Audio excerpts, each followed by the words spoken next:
Nous devons résister à la crainte. La seule attitude acceptable qu'un chrétien puisse avoir à l'égard de la crainte, c'est « je ne craindrai pas ». Pourquoi? Parce que Dieu est avec moi.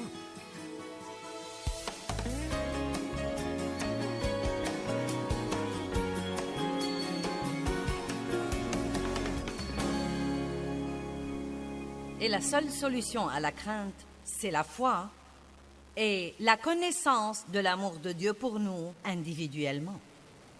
L'amour parfait chasse la peur. Comment pourrez-vous faire confiance à quelqu'un si vous ne croyez pas qu'il vous aime tout le temps et qu'il vous aime inconditionnellement? Si Dieu ne va m'aimer que quand je me comporte bien, j'aurai un besoin sérieux et je serai dans le pétrin.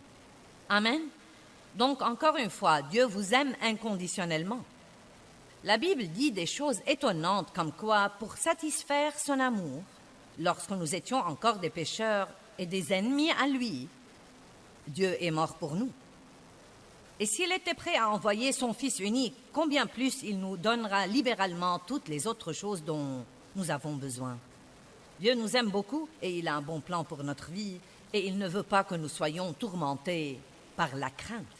Non seulement il ne veut pas que nous soyons tourmentés par la crainte, mais encore il ne veut pas que la crainte entrave notre destinée.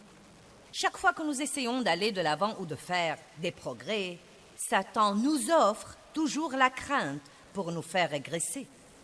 Amen. Donc la crainte numéro 1 dont je veux vous parler, c'est la crainte du mal ou la crainte des ennuis. Personne n'aime avoir des ennuis. Et à l'instant où nous les voyons venir, nous disons normalement « Oh non, pas encore !» Et tout de suite, l'effroi s'installe. Regardons le psaume 27, 13 et 14.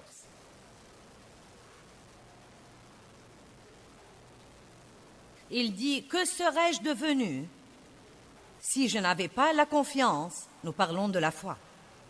Si je n'avais pas la confiance que je verrais la bonté du Seigneur dans la terre des vivants. C'est merveilleux de parler des bonnes choses que nous aurons quand nous irons au ciel, mais nous savons tous que nous aimerions en avoir une partie dès à présent. David a dit « Que serais-je devenu si je n'avais pas la confiance que je verrais la bonté du Seigneur dans la terre des vivants ?» Donc, je veux que vous fassiez travailler votre bouche pour vous et non pas contre vous. Je veux que votre bouche s'accorde avec ce que dit la parole de Dieu et d'arrêter de s'accorder avec l'ennemi qui chuchote des mensonges à votre pensée comme « Rien de bon ne m'arrive jamais. Chaque fois que je gagne un peu d'argent, je le perds. Pourquoi rien de bon ne m'arrive jamais ?» Au lieu de dire ce genre de choses, je veux vous encourager à dire tous les jours « Je crois que quelque chose de bon va m'arriver à moi aujourd'hui. Je crois. » Libérez votre foi. Nous avons tous la foi, d'après Romains 12, 3. Ce verset dit « À chacun est départie une mesure de foi. » Nous avons la foi, mais beaucoup de gens l'ont seulement, ils ne l'utilisent pas. Vous savez, j'avais ce bouclier vendredi matin, car la Bible dit dans Éphésiens de soulever le bouclier de la foi. C'est une autre façon de dire « libérez votre foi ». Quels sont les moyens dont nous pouvons la libérer? Par la prière, par les paroles et par l'action inspirée de Dieu. Combien d'entre vous peuvent se rappeler ça? La prière, les paroles et l'action. Ce que nous disons est très, très, très, très important. Et croyez-moi, ce que nous disons est beaucoup plus important que nous le croyons. La Bible dit dans Proverbe 18, 21, « La mort et la vie dépendent de la langue. Et quiconque l'aime mangera de son fruit, que ce soit pour la vie ou pour la mort. » Je crois que quelque chose de bon va m'arriver aujourd'hui. Et ensuite, j'aime ajouter à ça que parce que je ne veux pas être égoïste et vouloir quelque chose de bon seulement pour moi, je fais suivre ça et je dis, et je crois que quelque chose de bon va arriver par moi aujourd'hui. Amen. À moi et par moi. Sans la foi, nous vivons dans la crainte. Et c'est pourquoi Dieu nous a donné la foi. Sans la foi, nous ne pouvons pas recevoir de Dieu. La grâce et la miséricorde de Dieu ont payé toutes les bénédictions qui sont disponibles pour nous et nous les recevons simplement par la main de la foi. Quand nous libérons notre foi, nous disons Dieu, je crois, et croire veut dire recevoir. Si vous regardez la définition de croire, cela veut dire recevoir, et la définition de recevoir veut dire croire. Donc quand je dis je crois, je dis en fait je reçois. Sans la crainte, nous ne pouvons pas recevoir de Satan. Pensez-y. Sans la foi, nous ne recevons pas de Dieu. Mais sans la crainte, nous ne pouvons pas recevoir de Satan. Maintenant, ce n'est pas parce que vous ressentez la crainte que vous devez craindre. Et c'est une chose très importante que les gens doivent comprendre. Nous allons toujours ressentir la crainte à différents moments, mais elle n'est pas la mienne jusqu'à ce que je la prenne. Ce n'est pas parce que je la ressens qu'elle est la mienne. C'est signe que le diable essaye de m'empêcher d'avoir quelque chose que Dieu veut que j'ai. Il essaye de me mettre dans un genre d'esclavage ou de me tourmenter à certains égards. Le doute est un type de crainte. L'effroi est un type de crainte. Et je voudrais même vous voir arriver au point où, quand les ennuis viennent, ou qu'il y a quelque chose dont nous devons nous occuper qui va être fâcheux ou pas très drôle ou pourrait probablement, vous savez, être un vrai problème, au lieu de dire « Oh, encore ! J'en ai plus qu'assez de ça !» Combien de choses stupides vous avez déjà dites et vous ne vous êtes même pas encore occupé du problème? Oh mon Dieu, ça va me tuer si ça continue. J'aimerais vraiment arriver au point où nous pourrions dire « Tout ce que je dois faire, je peux le faire par Christ qui me fortifie. Je ne craindrai pas. » J'avais autrefois ce sentiment vague autour de moi tout le temps. Et je veux dire par autrefois la fin des années 70. Et j'avais essentiellement eu ce sentiment toute ma vie. Beaucoup de mauvaises choses me sont arrivées depuis que j'étais très petite fille. Beaucoup de choses tristes, beaucoup de mauvaises choses, beaucoup d'abus, beaucoup de craintes. Et tant de mauvaises choses m'arrivaient de tous les côtés que je suis arrivée au point où j'attendais plus ou moins le désastre suivant. Et donc même quand je suis devenue chrétienne et que j'essayais de servir Dieu diligemment, j'avais toujours ce sentiment vague, ce sentiment menaçant. Quelle est la chose suivante qui va arriver? Est-ce que quelqu'un comprend de quoi je parle? Et comme j'ai commencé à étudier la parole, j'étais debout dans la salle de bain un matin. Je vois toujours clairement où j'étais debout. Et j'arrangeais mes cheveux pour sortir ce jour-là et je me suis finalement arrêtée et j'ai dit « Dieu, quelle est cette chose que je ressens tout le temps et qui ne me permet jamais de me détendre ou d'oser même penser que quelque chose de bien va m'arriver aujourd'hui. » Je ne savais pas encore ce que c'était. Et le Seigneur a parlé à mon cœur, le Saint-Esprit a parlé à mon cœur et il a dit « mauvaise appréhension ». J'ignorais ce que c'était. Mais comme Dieu, souvent, s'y prend avec nous, je suis tombée au cours des quelques jours suivants sur le livre de Proverbes 15, et je voudrais que vous le regardiez avec moi. Proverbe 15. Tous les jours du malheureux et de l'affligé deviennent mauvais à cause des pensées angoissantes et des appréhensions, des mauvaises appréhensions. Mais celui qui a un cœur heureux a un festin continuel, indépendamment de ses circonstances. Nos jours deviennent mauvais à cause de l'effroi et des petites craintes vagues, comme quoi quelque chose arrivera qui sera plus que nous ne pouvons supporter. Eh bien, il y a des rumeurs sur un licenciement au travail. Je ne sais pas. Mince alors, ça m'a inquiétée. Je ne sais pas. Que penses-tu de ce qui se passe dans le monde aujourd'hui? Tout le monde demande à tout le monde. Que penses-tu de ce qui se passe dans le monde aujourd'hui? Eh bien, c'est très évident. C'est un gâchis. Et c'est un gâchis parce que les gens, en masse, pas tout le monde, mais comme une nation, nous nous sommes détournés de Dieu. Et les choses ne marchent pas comme il faut quand on essaye de se débarrasser de Dieu. Mais la bonne nouvelle, et il y a toujours de bonnes nouvelles, Mon Dieu, j'en ai assez d'écouter de mauvaises nouvelles tout le temps. Il paraît que tout ce que tout le monde veut faire, c'est de parler des problèmes. Il y a de bonnes choses parce que Dieu est bon et l'Évangile est la bonne nouvelle. Il y a beaucoup, beaucoup, beaucoup de bonnes choses. Et je veux parler de bonnes choses. Quelque chose de bon va arriver dans nos vies aujourd'hui. Et en plein milieu de tout ce bouleversement dans le monde, je crois honnêtement ça. Si nous jouons notre rôle et si nous faisons ce qu'il faut, Dieu s'occupera toujours de nous. Aussi mal que vont les choses, Dieu s'occupera toujours de son peuple.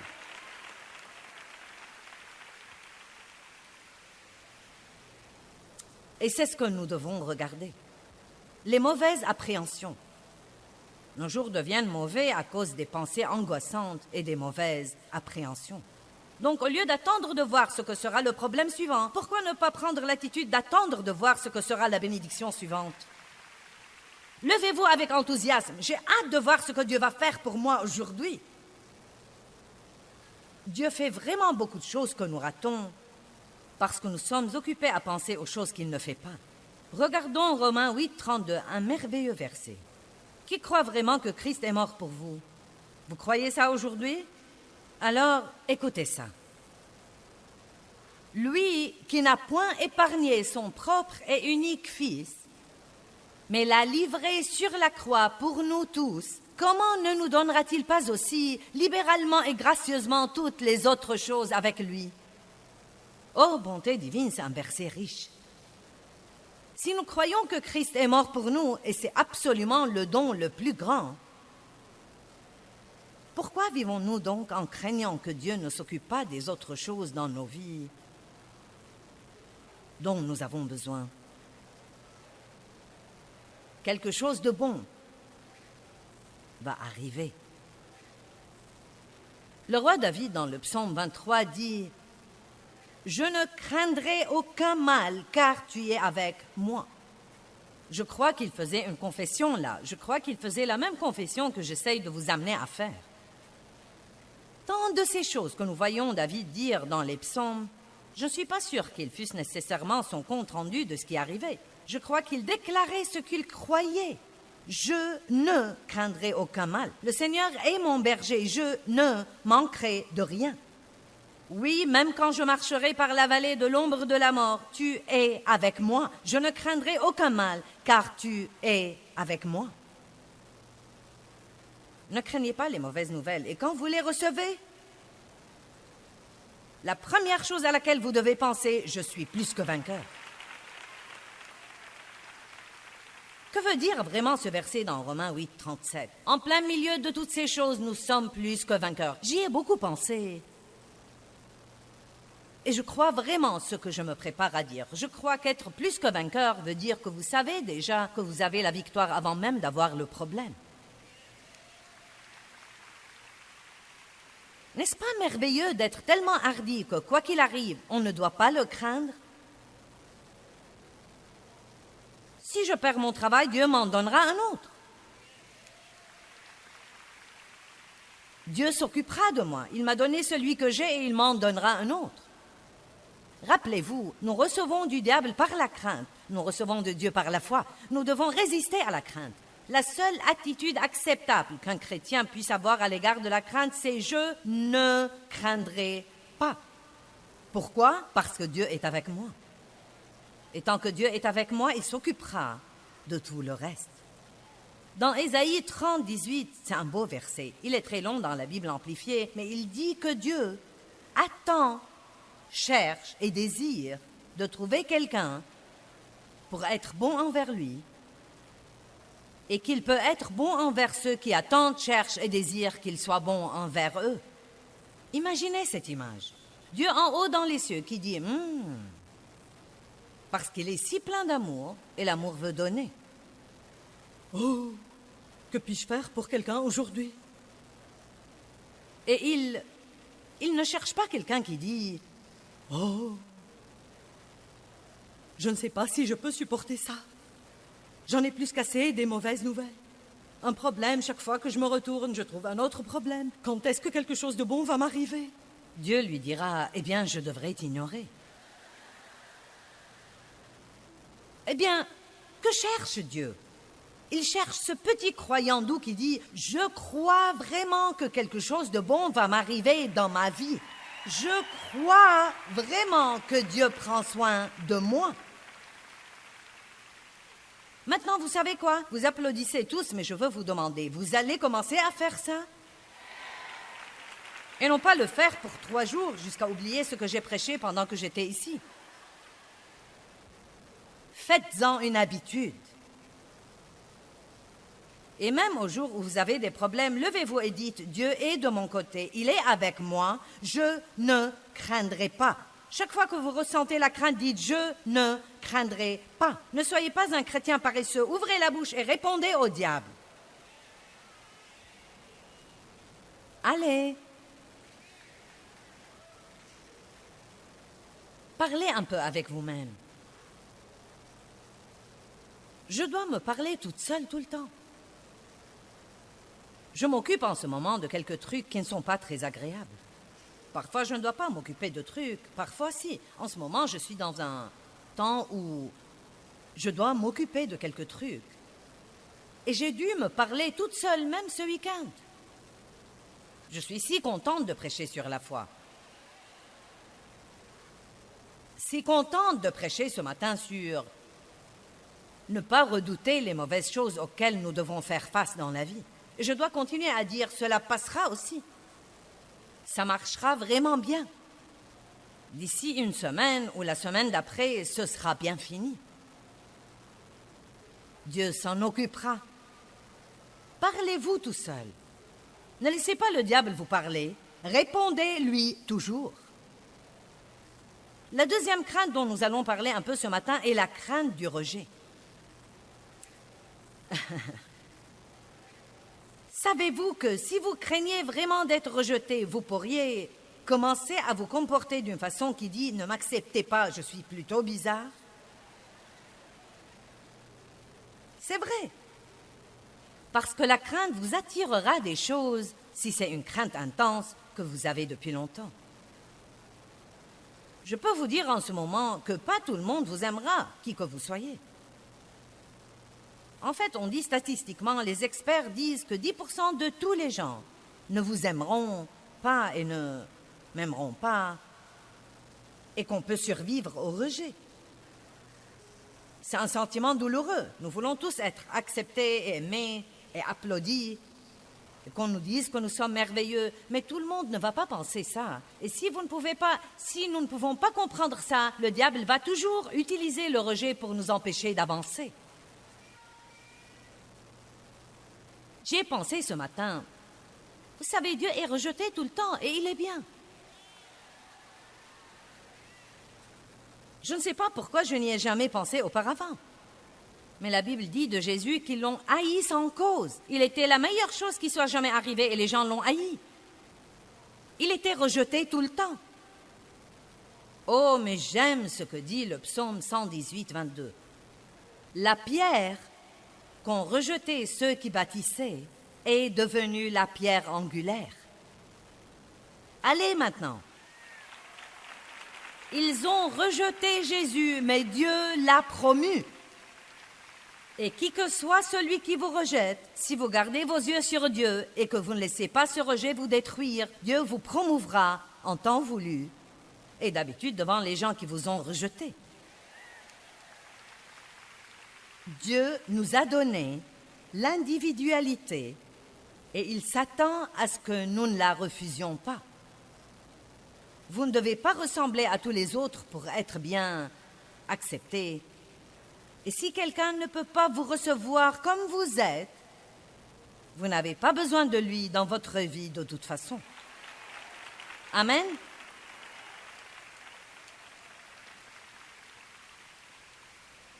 Regardons Luc chapitre 10, versets 10 et 11. Mais dans quelque ville que vous entriez, maintenant Jésus envoie les disciples. Ils ont été formés, mais maintenant il est temps d'aller dans le monde. Mais dans quelque ville que vous entriez et où l'on ne vous recevra pas et ne vous acceptera pas. Donc il ne leur a pas dit « tout le monde va aimer votre message ». Parfois, quand nous essayons d'aider les gens, nous ne comprenons pas pourquoi ils ne veulent pas de notre aide. C'est comme « j'essaye de vous aider ». Pourquoi vous ne m'aimez pas? Tout le monde ne veut pas être aidé. Mais dans quelque ville que vous entriez et où l'on ne vous recevra pas et ne vous accueillera pas, sortez dans ces rues et dites « même la poussière de votre ville qui s'est collée à nos pieds, nous l'essuyons pour vous la rendre ». Mais j'aime vraiment ce que dit l'un des autres évangiles. Il dit « nous la secouons ». Secouez la poussière de cette ville de vos pieds. Quand vous êtes confiant dans l'amour de Dieu et que vous êtes confiant en Christ, vous n'avez pas besoin que tous les autres au monde vous apprécient. Laissez-moi vous donner une parole de sagesse. Arrêtez de vous faire du souci pour ceux qui ne vous aiment pas et trouvez ceux qui vous aiment. Et je prie que vous arriviez tous au point où, quand les gens vous rejettent, vous serez capable de secouer ça et de dire « Vous savez quoi? Vous avez un problème. » Or, cela ne veut pas dire que nous ne voulons pas apprendre et grandir. Et si nous faisons quelque chose qui détourne les gens de nous tout le temps, à ce moment-là, pour l'amour de Dieu, apprenons et grandissons. Mais le point essentiel, c'est que, aussi bien que vous vous comportiez, il va y avoir des personnes qui ne vous aimeront pas. Ils n'aimeront pas votre personnalité, ils n'aimeront pas vos manies. Vous n'allez pas vous accorder avec tout le monde. Parlons de la grâce pour un instant. Oh, la grâce est une chose si étonnante. Et vous savez, au tout début de mon ministère, je vais être franche avec vous, je montais ici et je croyais que je devais amener tout le monde à m'aimer. Et j'étais si blessée quand quelqu'un se levait et s'en allait, surtout au tout début, parfois, vous savez. Si j'étais invitée dans une église et que les hommes ne s'attendaient pas à moi, il y avait parfois des hommes qui se levaient et s'en allaient. Oh, c'était si dur. Mince alors, cela me blessait parce que je manquais d'assurance. Et je tirais toujours une partie de ma valeur des visages des gens, de leurs actions. Est-ce qu'ils sourient? Est-ce qu'ils froncent leurs sourcils? Sont-ils endormis? Sont-ils éveillés? Et vous savez, quand vous avez la crainte du rejet, vous imaginez des choses qui ne sont même pas vraies. Je me rappelle que j'étais une fois dans une réunion où j'enseignais et au bout de 10 minutes seulement du sermon, une femme s'est levée, elle était dans la 2e rangée, et elle est partie. Eh bien non, mais le diable m'a dit, elle ne t'aime pas. Et j'ai été tourmentée par ça tout au long de mon enseignement ce soir-là.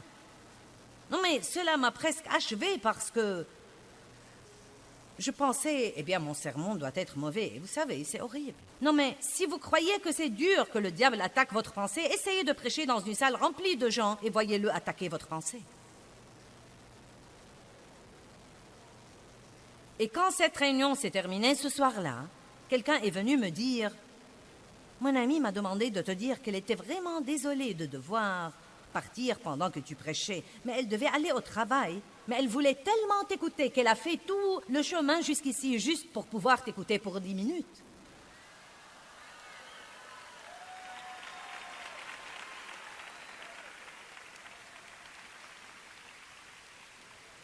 Maintenant, quand les gens s'en vont, je dis « Je suis contente que vous soyez venus et restés aussi longtemps que vous êtes restés. »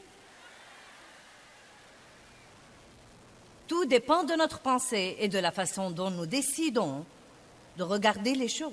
Croyez-moi, nous prenons les choses très différemment quand nous sommes plus sûrs et quand nous sommes confiants en qui nous sommes en Christ. Et je ne dis pas que le rejet ne fait pas mal si quelqu'un se présente et dit « Tu sais, tu es blablabla, blablabla. » Naturellement, ça va faire mal. Mais je veux vous dire que vous pouvez survivre à ça parce que la Bible dit que celui qui vous rejette à vous, rejette Jésus aussi. Jésus se sent visé quand les gens nous rejettent. Je ne me tiendrai plus debout ici pour amener tout le monde à m'aimer. Ce n'est pas ce que je fais ici. J'espère en Dieu pour vous amener à m'aimer.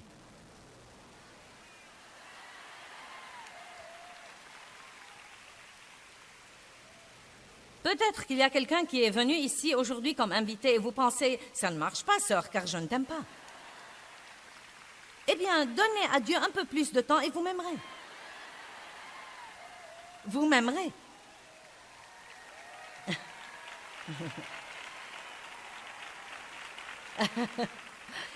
Vous voyez, je suggère que vous priez, Dieu, donne-moi grâce partout où que j'aille aujourd'hui. Dieu, toi, amène les gens à m'aimer, parce que je n'ai pas l'énergie de jouer au plus fin avec les gens. Eh bien, c'est trop de stress de sortir et d'avoir à ne pas être moi.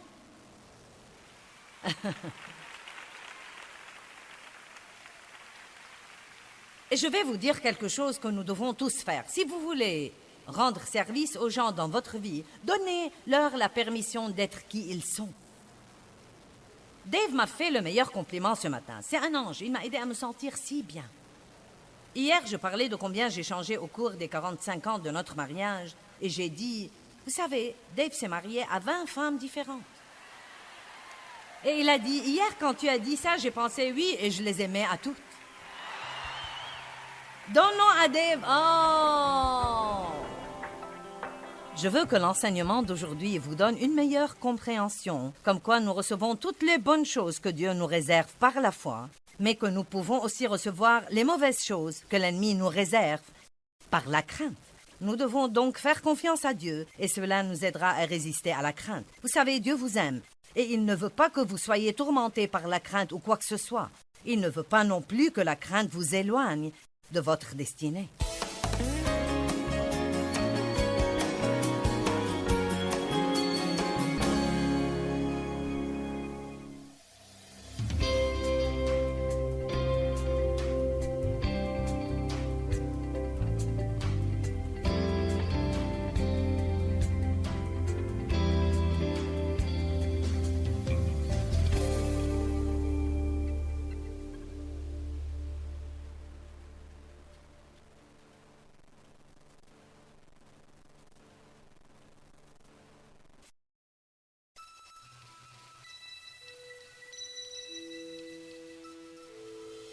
Nous devons résister à la crainte.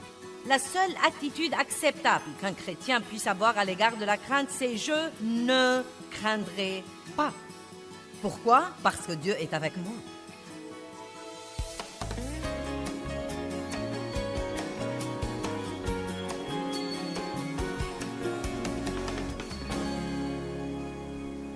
Et la seule solution à la crainte, c'est la foi et la connaissance de l'amour de Dieu pour nous individuellement.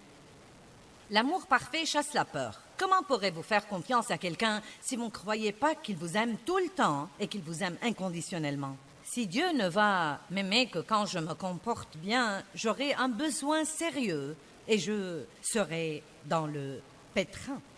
Amen. Donc, encore une fois, Dieu vous aime inconditionnellement. La Bible dit des choses étonnantes comme quoi, pour satisfaire son amour, lorsque nous étions encore des pécheurs et des ennemis à lui, Dieu est mort pour nous. Et s'il était prêt à envoyer son Fils unique, combien plus il nous donnera libéralement toutes les autres choses dont nous avons besoin. Dieu nous aime beaucoup et il a un bon plan pour notre vie et il ne veut pas que nous soyons tourmentés par la crainte. Non seulement il ne veut pas que nous soyons tourmentés par la crainte, mais encore il ne veut pas que la crainte entrave notre destinée. Chaque fois que nous essayons d'aller de l'avant ou de faire des progrès, Satan nous offre toujours la crainte pour nous faire régresser. Amen. Donc la crainte numéro 1 dont je veux vous parler, c'est la crainte du mal ou la crainte des ennuis. Personne n'aime avoir des ennuis. Et à l'instant où nous les voyons venir, nous disons normalement « Oh non, pas encore !» Et tout de suite, l'effroi s'installe. Regardons le psaume 27, 13 et 14.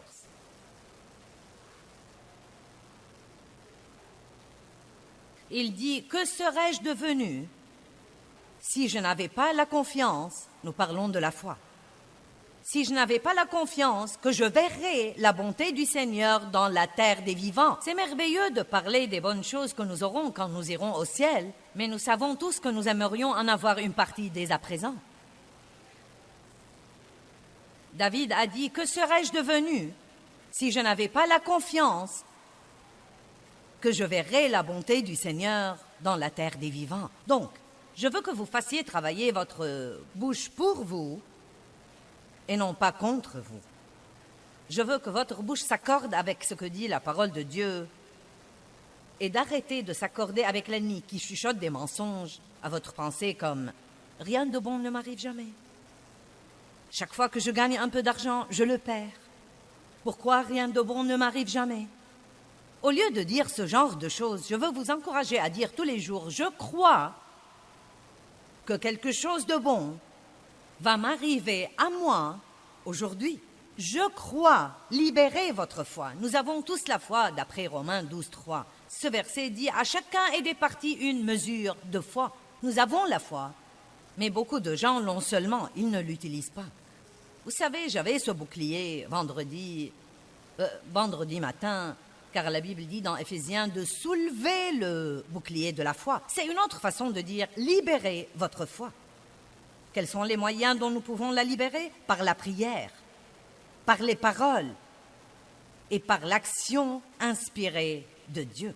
Combien d'entre vous peuvent se rappeler ça? La prière, les paroles et l'action. Ce que nous disons est très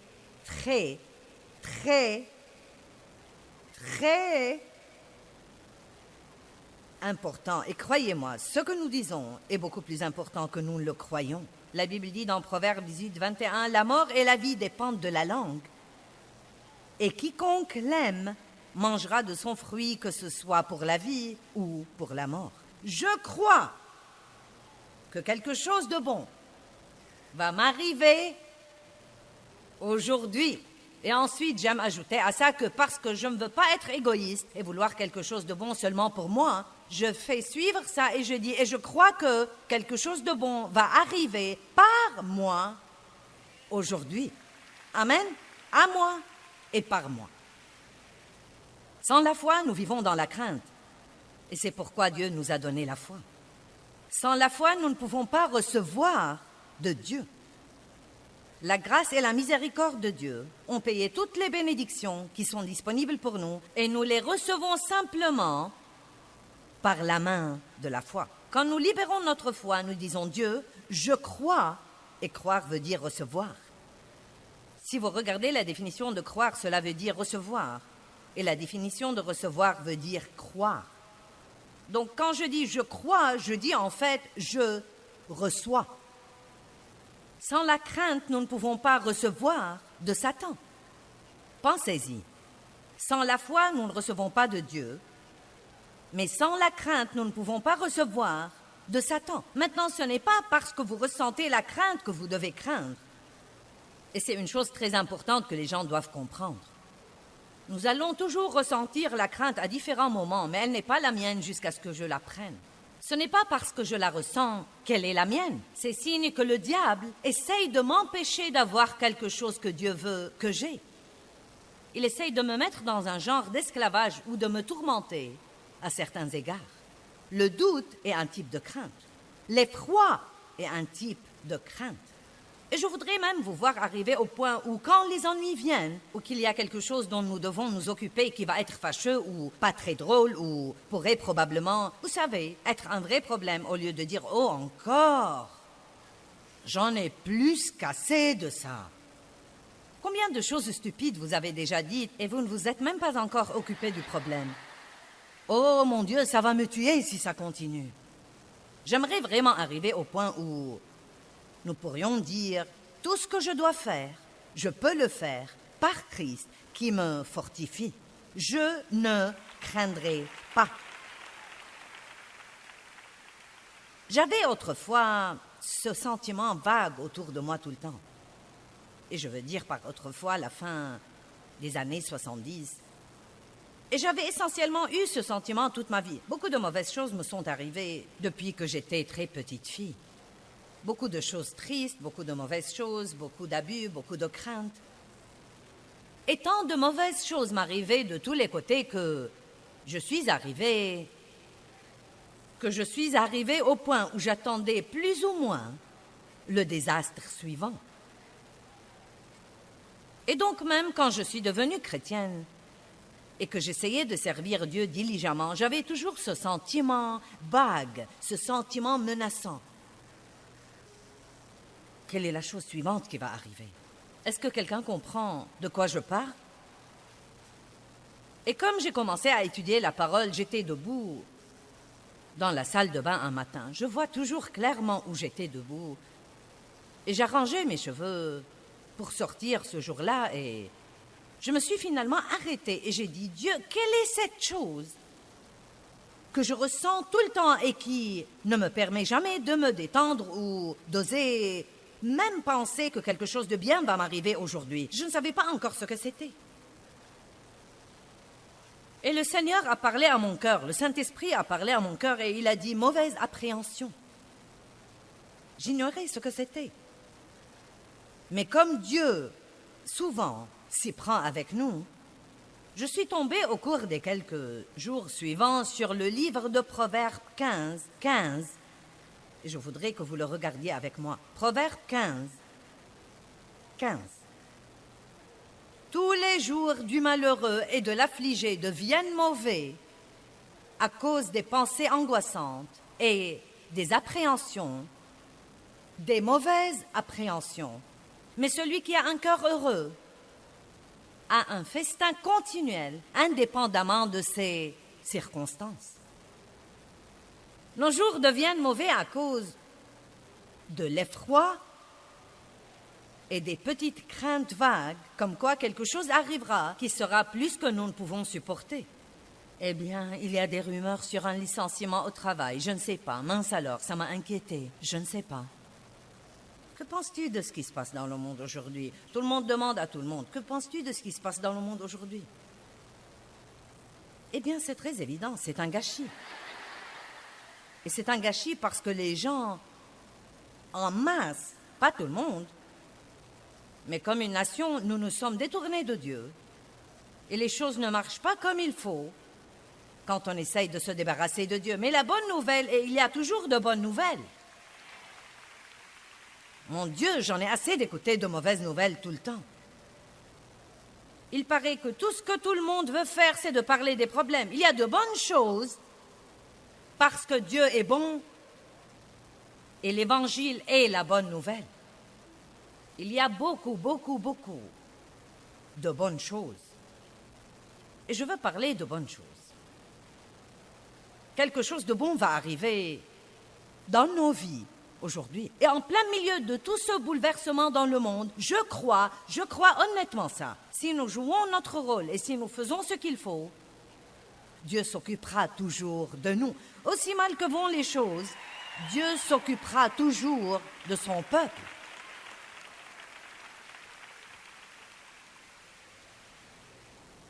Et c'est ce que nous devons regarder. Les mauvaises appréhensions. Nos jours deviennent mauvais à cause des pensées angoissantes et des mauvaises appréhensions. Donc, au lieu d'attendre de voir ce que sera le problème suivant, pourquoi ne pas prendre l'attitude d'attendre de voir ce que sera la bénédiction suivante? Levez-vous avec enthousiasme. J'ai hâte de voir ce que Dieu va faire pour moi aujourd'hui. Dieu fait vraiment beaucoup de choses que nous ratons parce que nous sommes occupés à penser aux choses qu'il ne fait pas. Regardons Romains 8, 32, un merveilleux verset. Qui croit vraiment que Christ est mort pour vous? Vous croyez ça aujourd'hui? Alors, écoutez ça. Lui qui n'a point épargné son propre et unique Fils, mais l'a livré sur la croix pour nous tous, comment ne nous donnera-t-il pas aussi libéralement et gracieusement toutes les autres choses avec lui? Oh, bonté divine, c'est un verset riche. Si nous croyons que Christ est mort pour nous, et c'est absolument le don le plus grand, pourquoi vivons-nous donc en craignant que Dieu ne s'occupe pas des autres choses dans nos vies dont nous avons besoin? Quelque chose de bon va arriver.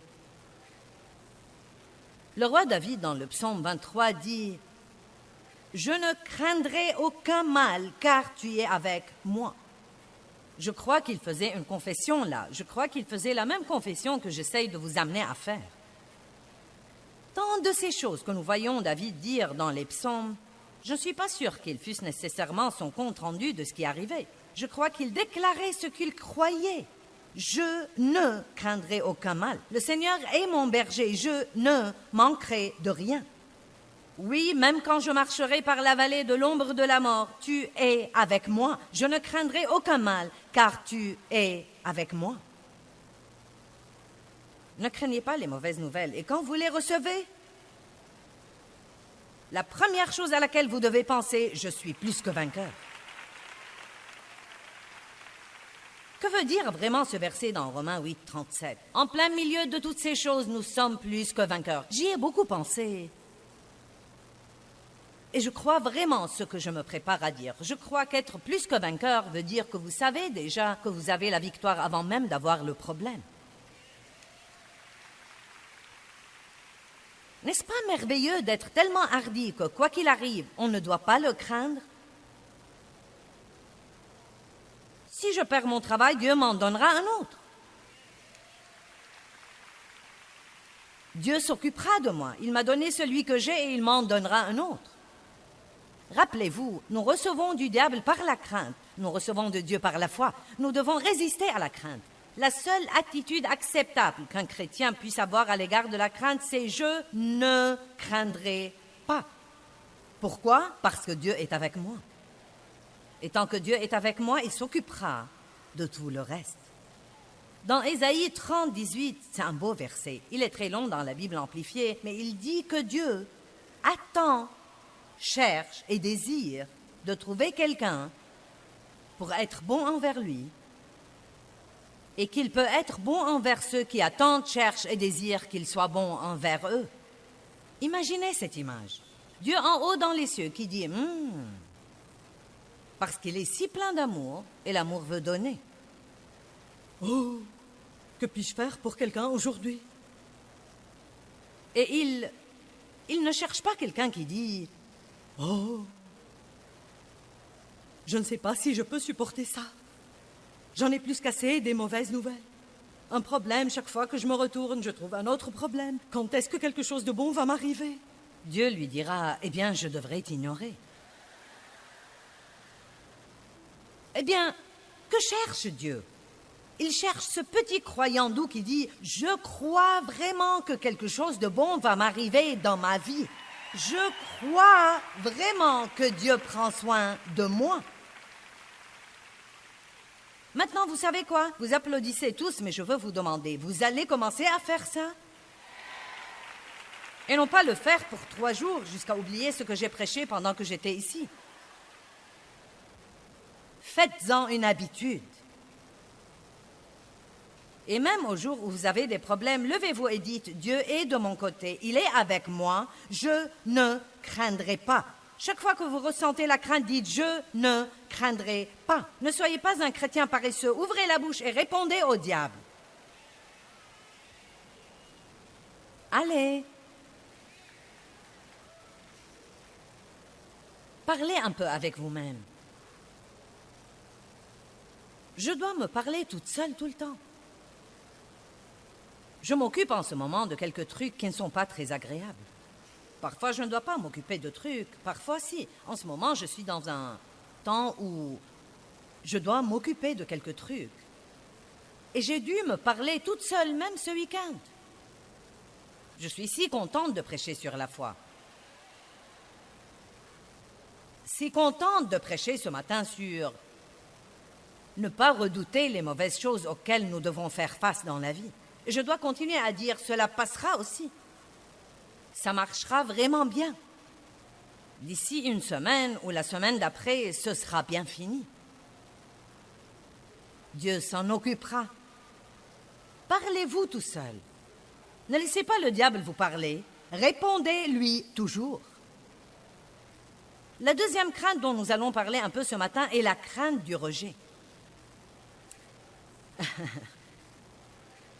Savez-vous que si vous craignez vraiment d'être rejeté, vous pourriez commencer à vous comporter d'une façon qui dit « Ne m'acceptez pas, je suis plutôt bizarre ». C'est vrai. Parce que la crainte vous attirera des choses si c'est une crainte intense que vous avez depuis longtemps. Je peux vous dire en ce moment que pas tout le monde vous aimera, qui que vous soyez. En fait, on dit statistiquement, les experts disent que 10% de tous les gens ne vous aimeront pas et ne m'aimeront pas, et qu'on peut survivre au rejet. C'est un sentiment douloureux. Nous voulons tous être acceptés, et aimés et applaudis, et qu'on nous dise que nous sommes merveilleux. Mais tout le monde ne va pas penser ça. Et si nous ne pouvons pas comprendre ça, le diable va toujours utiliser le rejet pour nous empêcher d'avancer. J'y ai pensé ce matin. Vous savez, Dieu est rejeté tout le temps et il est bien.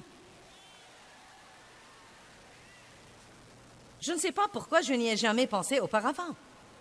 Mais la Bible dit de Jésus qu'ils l'ont haï sans cause. Il était la meilleure chose qui soit jamais arrivée et les gens l'ont haï. Il était rejeté tout le temps. Oh, mais j'aime ce que dit le psaume 118, 22. La pierre qu'ont rejeté ceux qui bâtissaient est devenue la pierre angulaire. Allez maintenant. Ils ont rejeté Jésus, mais Dieu l'a promu. Et qui que soit celui qui vous rejette, si vous gardez vos yeux sur Dieu et que vous ne laissez pas ce rejet vous détruire, Dieu vous promouvra en temps voulu, et d'habitude devant les gens qui vous ont rejeté. Dieu nous a donné l'individualité et il s'attend à ce que nous ne la refusions pas. Vous ne devez pas ressembler à tous les autres pour être bien accepté. Et si quelqu'un ne peut pas vous recevoir comme vous êtes, vous n'avez pas besoin de lui dans votre vie de toute façon. Amen.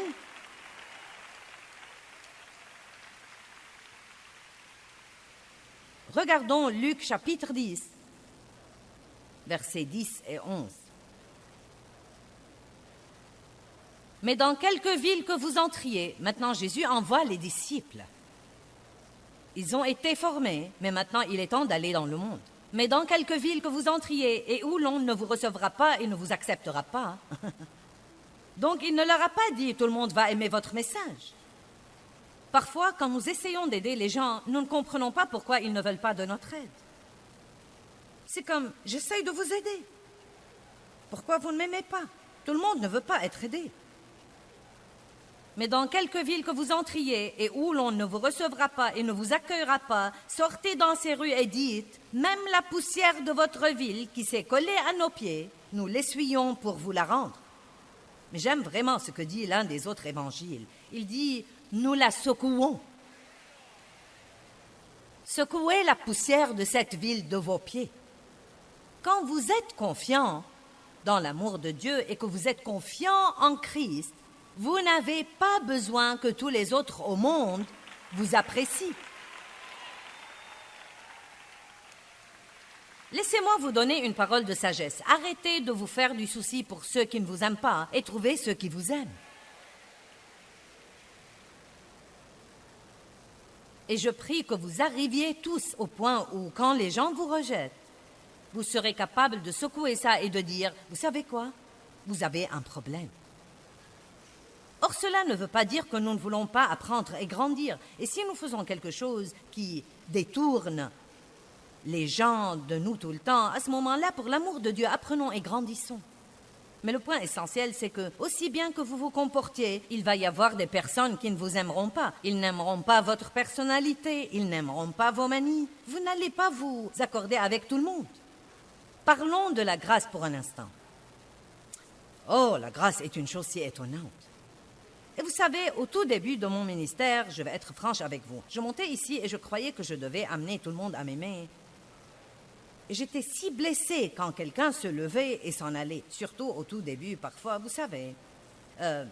Si j'étais invitée dans une église et que les hommes ne s'attendaient pas à moi,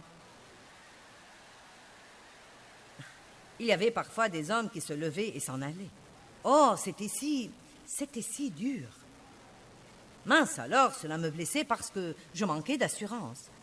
Et je tirais toujours une partie de ma valeur des visages des gens, de leurs actions. Est-ce qu'ils sourient? Est-ce qu'ils froncent leurs sourcils? Sont-ils endormis? Sont-ils éveillés? Et vous savez, quand vous avez la crainte du rejet, vous imaginez des choses qui ne sont même pas vraies. Je me rappelle que j'étais une fois dans une réunion où j'enseignais, et au bout de 10 minutes seulement du sermon, une femme s'est levée, elle était dans la 2e rangée, et elle est partie. Eh bien, non, mais le diable m'a dit, elle ne t'aime pas. Et j'ai été tourmentée par ça tout au long de mon enseignement ce soir-là. Non, mais cela m'a presque achevée parce que je pensais, eh bien, mon sermon doit être mauvais. Et vous savez, c'est horrible. Non, mais si vous croyez que c'est dur que le diable attaque votre pensée, essayez de prêcher dans une salle remplie de gens et voyez-le attaquer votre pensée.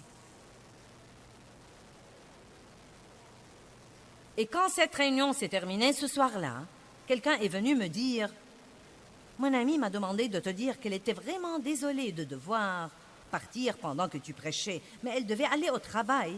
Mais elle voulait tellement t'écouter qu'elle a fait tout le chemin jusqu'ici juste pour pouvoir t'écouter pour 10 minutes. »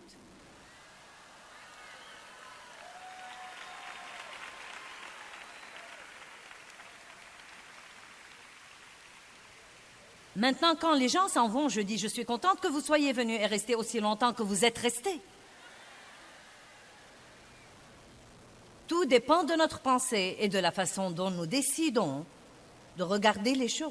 Croyez-moi, nous prenons les choses très différemment quand nous sommes plus sûrs et quand nous sommes confiants en qui nous sommes en Christ. Et je ne dis pas que le rejet ne fait pas mal si quelqu'un se présente et dit « Tu sais, tu es blablabla, blablabla. » Naturellement, ça va faire mal. Mais je veux vous dire que vous pouvez survivre à ça parce que la Bible dit que celui qui vous rejette à vous rejette Jésus aussi. Jésus se sent visé quand les gens nous rejettent. Je ne me tiendrai plus debout ici pour amener tout le monde à m'aimer. Ce n'est pas ce que je fais ici. J'espère en Dieu pour vous amener à m'aimer.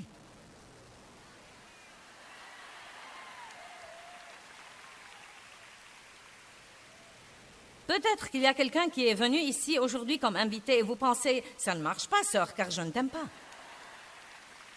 Eh bien, donnez à Dieu un peu plus de temps et vous m'aimerez. Vous m'aimerez.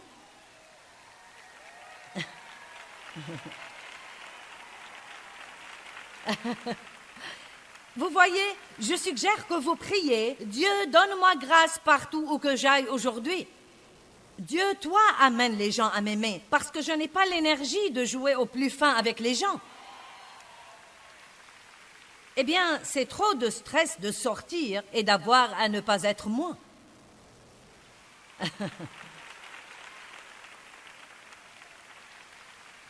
Et je vais vous dire quelque chose que nous devons tous faire. Si vous voulez rendre service aux gens dans votre vie, donnez-leur la permission d'être qui ils sont. Dave m'a fait le meilleur compliment ce matin. C'est un ange. Il m'a aidé à me sentir si bien. Hier, je parlais de combien j'ai changé au cours des 45 ans de notre mariage. Et j'ai dit, vous savez, Dave s'est marié à 20 femmes différentes. Et il a dit, hier, quand tu as dit ça, j'ai pensé oui, et je les aimais à toutes. Donnons à Dave. Oh!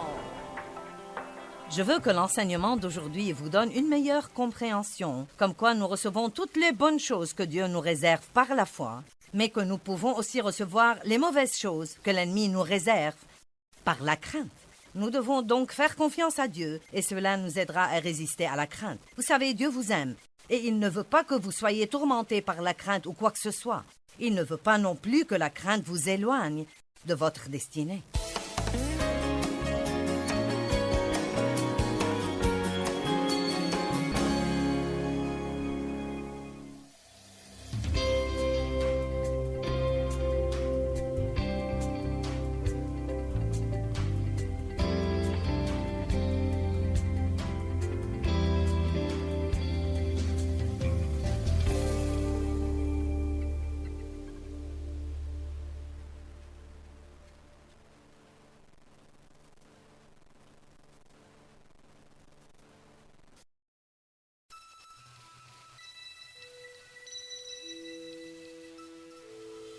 Nous devons résister à la crainte.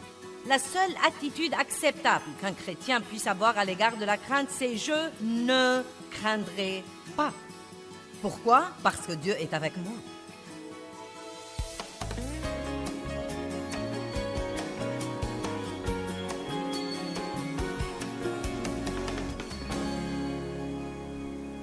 Et la seule solution à la crainte, c'est la foi et la connaissance de l'amour de Dieu pour nous individuellement. L'amour parfait chasse la peur. Comment pourrez-vous faire confiance à quelqu'un si vous ne croyez pas qu'il vous aime tout le temps et qu'il vous aime inconditionnellement? Si Dieu ne va m'aimer que quand je me comporte bien, j'aurai un besoin sérieux et je serai dans le pétrin. Amen. Donc, encore une fois, Dieu vous aime inconditionnellement. La Bible dit des choses étonnantes comme quoi, pour satisfaire son amour, lorsque nous étions encore des pécheurs et des ennemis à lui, Dieu est mort pour nous. Et s'il était prêt à envoyer son Fils unique, combien plus il nous donnera libéralement toutes les autres choses dont nous avons besoin. Dieu nous aime beaucoup et il a un bon plan pour notre vie et il ne veut pas que nous soyons tourmentés par la crainte. Non seulement il ne veut pas que nous soyons tourmentés par la crainte, mais encore il ne veut pas que la crainte entrave notre destinée. Chaque fois que nous essayons d'aller de l'avant ou de faire des progrès, Satan nous offre toujours la crainte pour nous faire régresser. Amen. Donc la crainte numéro 1 dont je veux vous parler, c'est la crainte du mal ou la crainte des ennuis. Personne n'aime avoir des ennuis. Et à l'instant où nous les voyons venir, nous disons normalement « Oh non, pas encore !» Et tout de suite l'effroi s'installe. Regardons le psaume 27, 13 et 14.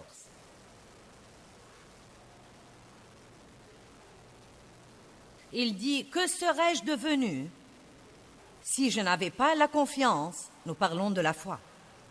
Si je n'avais pas la confiance que je verrais la bonté du Seigneur dans la terre des vivants. C'est merveilleux de parler des bonnes choses que nous aurons quand nous irons au ciel, mais nous savons tous que nous aimerions en avoir une partie dès à présent.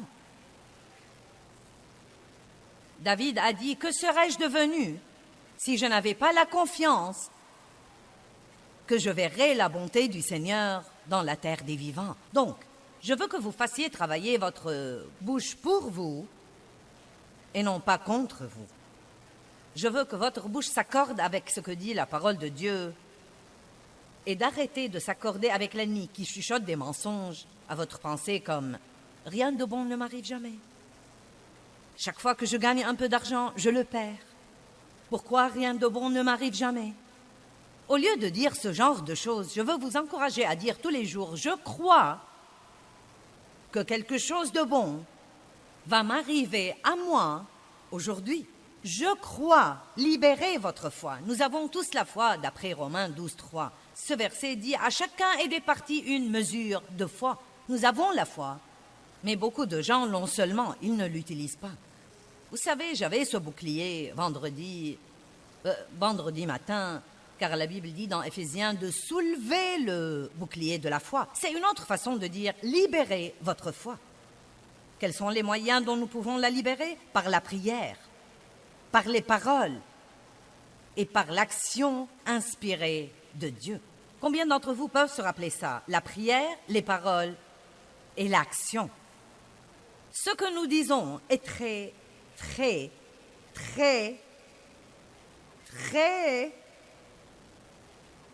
important. Et croyez-moi, ce que nous disons est beaucoup plus important que nous le croyons. La Bible dit dans Proverbe 18, 21, « La mort et la vie dépendent de la langue. Et quiconque l'aime mangera de son fruit, que ce soit pour la vie ou pour la mort. » Je crois que quelque chose de bon va m'arriver aujourd'hui.